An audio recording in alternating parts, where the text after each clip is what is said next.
Hey, what's going on everybody? Welcome back to the channel. Today we're going to be doing a couple modifications to the E46 M3. Let's get into today's video.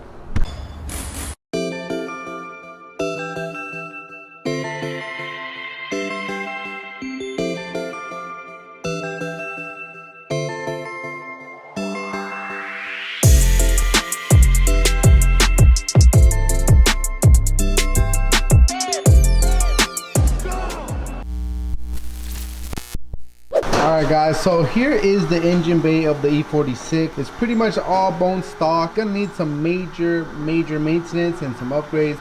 The wiring has seen better days. I don't know why. I don't know if it's because this thing was in such a bad accident that the freaking strut bar literally broke off. I've never seen that happen before in my life. These D2 coilovers have seen better days. It literally feels like I'm riding around in a lowrider, but with all time due, we're gonna go ahead and upgrade everything on this car so it could be ultimate daily and maybe eventually a track car. But today we're gonna go ahead and take care of something that's gonna be very simple, but should give us a little bit of performance. Here we have a K&N intake. K&N is a brand that has been around forever. Pretty much one of the most reputable brands when it comes to air intake. So we're gonna go ahead and throw this on right now.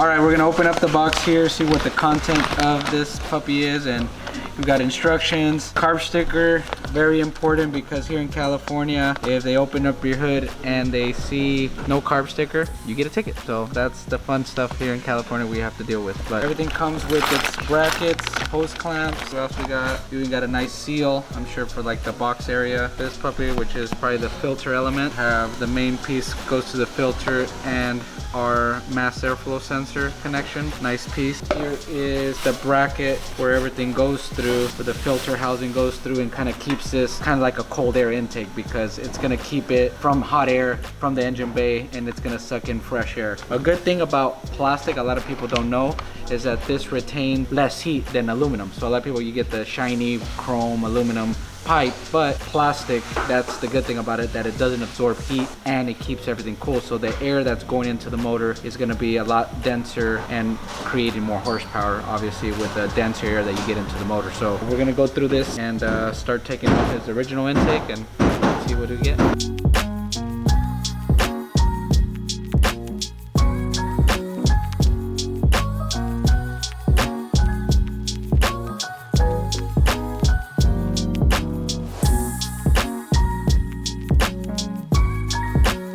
Intake is out. This is the area that the new intake is going to sit in. Don't know exactly how it's going to sit in, but we're going to go ahead and do some test fitting right now and see how everything lines up. Luckily, K&N has us covered with full instructions on how this thing is going to go together. It should be pretty easy to install, less than an hour. So this is everything that came in the box along with the instructions and everything. And something that's pretty cool is that there's actually some dyno numbers here, and this intake is supposed to give us 17 wheel horsepower, which is crazy for an intake. So I'm definitely excited to test this thing out as soon as we're done with this install. So let's go ahead and get this thing installed.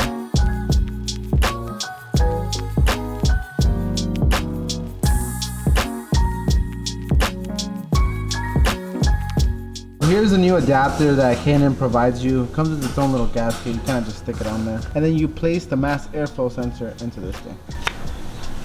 And then you take your mass airflow sensor in the new bracket and install it into your intake tube. You got to make sure too that it's facing the filter side, because that's how it's going to read the air coming into the motor. Because you could put it in backwards, but you have to make sure you face it this way. And you just stick it in there, you know, nice and tight. Stick it in there. Lord have mercy, I'm about to bust. Spit on it. Spit on it. Boom. Slides right in.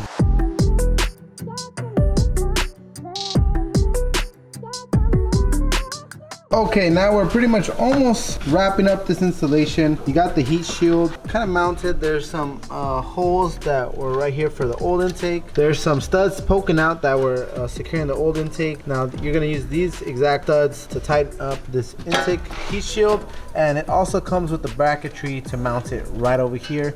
So we're gonna go ahead and install that. Once all those brackets are installed, we'll go ahead and hook up our new intake filter and finish connecting everything else, and then we'll do our first startup. Make sure you install the gasket first so you don't have to remove the whole heat shield again to install the gasket after we already put it on. Read instructions.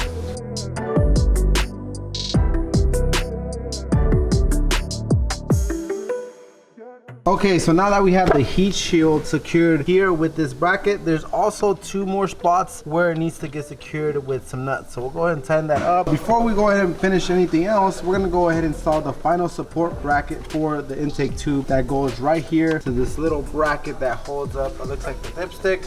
That will go right around here, and then we'll go ahead and put our intake, tighten everything up, and we should be good to go. Okay, so now we have the heat shield attached with the support bracket. There's 2 more studs that stick out from the frame rail that need a nut on there as well, and then the support bracket that goes right here on the dipstick support bracket as well. So we're gonna go ahead and put in the clamp for the intake right there, put in the nuts, and then we'll go ahead and throw in our intake filter.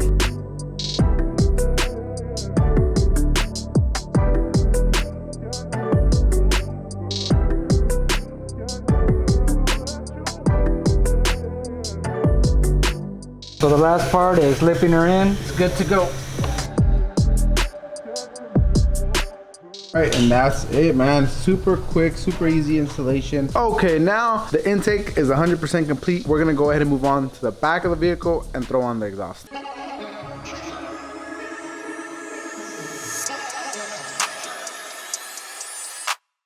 Okay, so this is what they look like before, and this is just with a little bit of love with some steel wool. Now I'm still gonna go ahead and polish this because I still want them to look like brand new, even though this is a little bit of a used exhaust setup. I think this muffler is gonna give me the sound that I want without being too loud. So I'm gonna go ahead and finish clean up the other side. I'm gonna give you guys a little bit of a quick video sound to see what it sounds like before, and then we're gonna go ahead and see what it sounds like after installing our Super Sprint exhaust setup.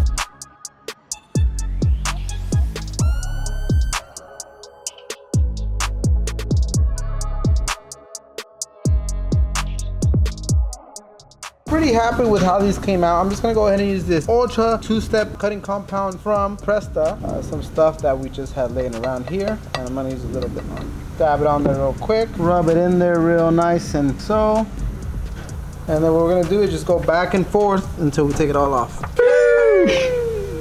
And just like that, this thing is starting to look like a brand new piece. I'm very stoked. I really wanna hear this thing purr today. So I'm just gonna finish up the other side, and then we're gonna go ahead and do a quick sound clip of what this thing sounds like with the stock exhaust, and then we're gonna go ahead and give you guys a new sound clip with the new exhaust.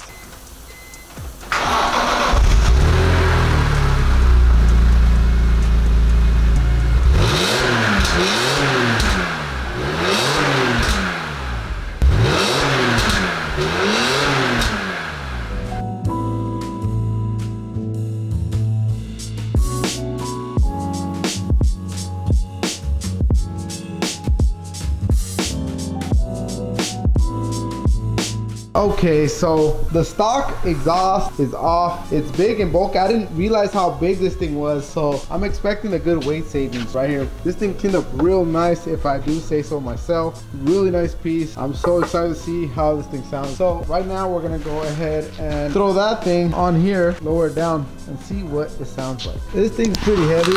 Oh my god, this thing is ridiculously heavy. I think this is gonna be a huge weight savings. Look at the comparison in the 2 muffler setup. This is the OEM and this is the Super Sprint Street muffler. This thing cleaned up really nice, if I do say so myself. I just used some of this super clean degreaser on the thing, some steel wool, and I put a little bit of wax on the tips after I was done, kind of hand polished them, and it came out great, man. Stuff really works.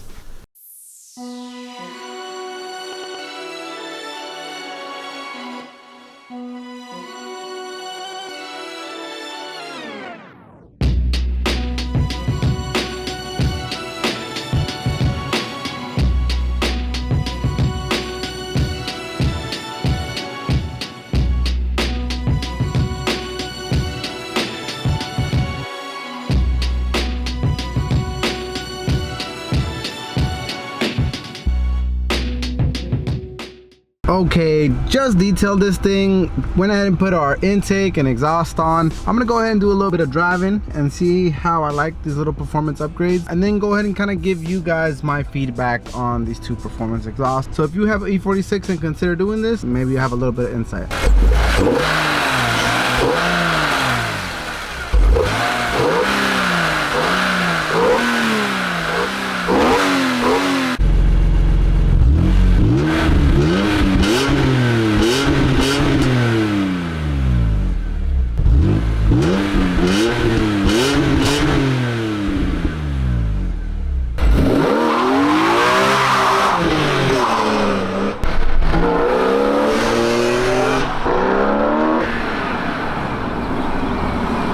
All right, so that's pretty much it for today's update, guys.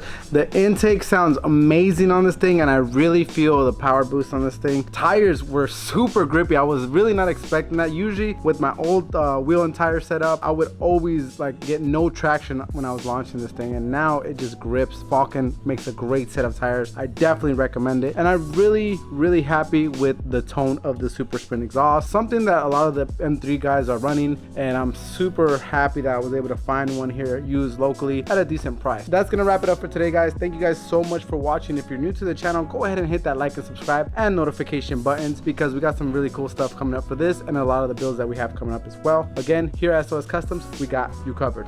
Peace.